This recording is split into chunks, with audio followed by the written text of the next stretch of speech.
Hey, Nathan, pop the pill, take the drink, smoke this, experiment with that. Nah, I'm cool. I'm going to prove to my dad that I don't need him. But man, the pressure, it's real.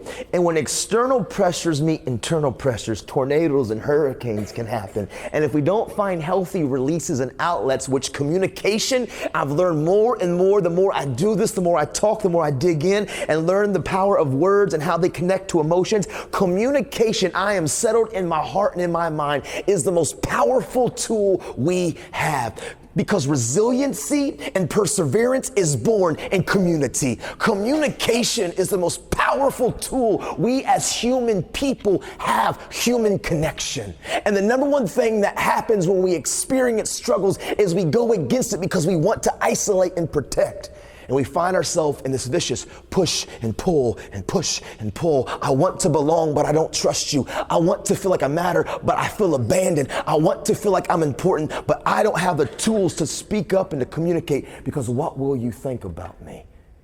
Nathan, I get it. I'm supposed to talk about it. I need to talk about it. I should talk about it, but I don't know what you'll do with what I talk to you about. So I don't talk to anybody about anything. Hey, Nathan, pop the pill, take the drink, smoke this. Nah, I'm cool. But eventually, the pressure from the outside and the pressure from the inside, and I got to a place in high school where I compromised myself.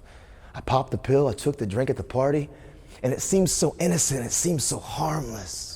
What I'm saying is this, for some of us who suppress our hurts and our pains and our struggles, when that internal pressure finds these external pressures and I compromise and I popped the pill and I took the drink and I smoked, man, I did it because I wanted to fit in, but then it became the mask and it began to numb and to make those things get faded and twisted.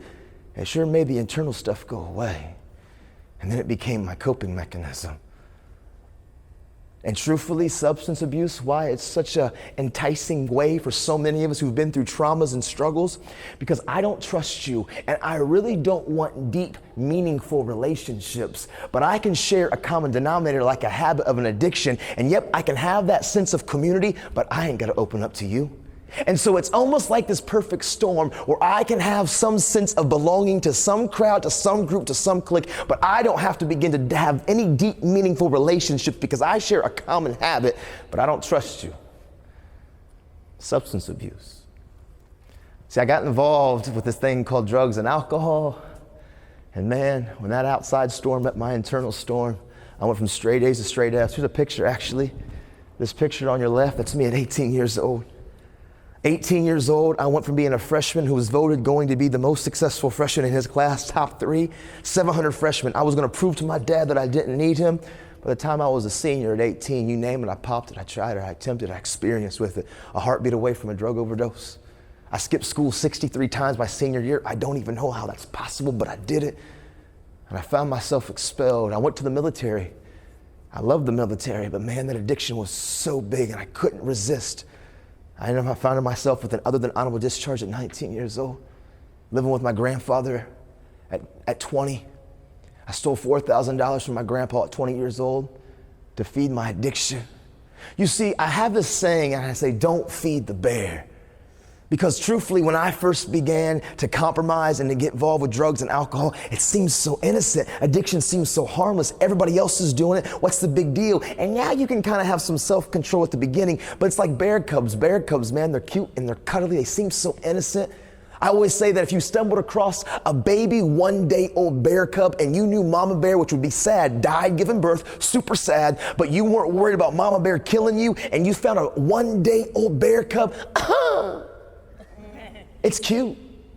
The problem is when you begin to feed the bear and the bear grows up, the instincts of the bear won't respect you. The instincts of the bear aren't going to care and play favorites. When you begin to feed the bear, it may seem innocent at the beginning, but as it grows, that addiction, that mentality, those negative thoughts and behaviors, it can grow into something and the instincts will override it and it will come for you. I don't care who you are. I don't care how much you had a relationship with it. I don't care how much you've cultivated it and created a time for it, that you thought you were being self-controlling and you thought you were operating in healthy ways of a little bit of substance abuse. What's the big deal?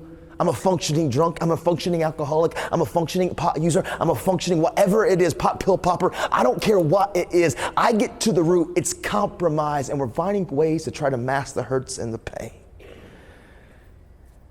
And one thing will lead to another. And for me, don't feed the bear. The bear became a thing that I never thought that it would, and the bear began to end my life. Try to, at least.